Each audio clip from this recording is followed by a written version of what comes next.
Hi there, and welcome to the Ingles table. Today, we're whipping up something delicious again here in the kitchen.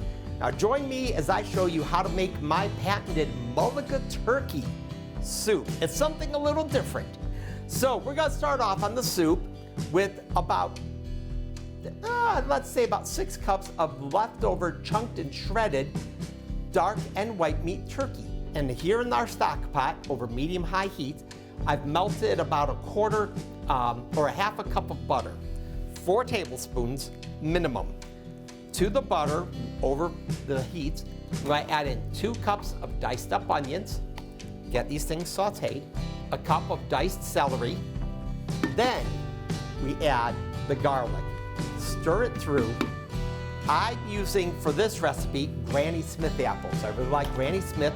I am going to take my handy dandy peeler corer, but I'm not going to peel the apple. Don't leave the peelings on.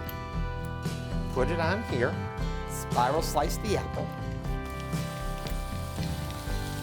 just like that. So that you have a more stable base, I always break it in half, put them all in the bowl just like this. And we're going to add the Granny Smith apples to our sauté. Stir them in so they're going to start getting cooked up. So we're just going to take the flour, stir it in with 1.5 tablespoons of curry powder, a teaspoon of salt. For those of you that know me, you know I don't cook with a whole lot of salt, just very little bits, and a teaspoon of white pepper, ground white pepper.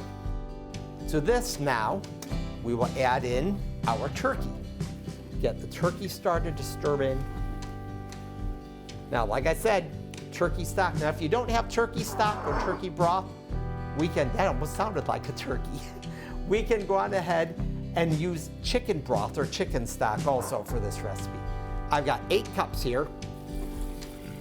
We're going to pour in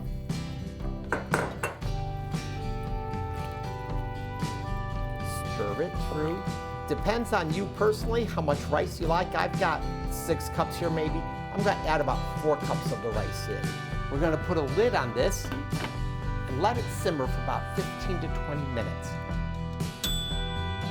Okay, the soup has been simmering for quite a few minutes now. It's getting nice and warmed up. The turkey's all simmered and giving all the flavor in there. Let's go ahead and get some bowled up here. You'll see how pretty this is. Nice and bright yellow from the curry powder. Thank you so much for joining us here at the Ingles table again. Make sure to explore the site for more great tips, tricks, and recipes, where you can find us online at ingles-markets.com.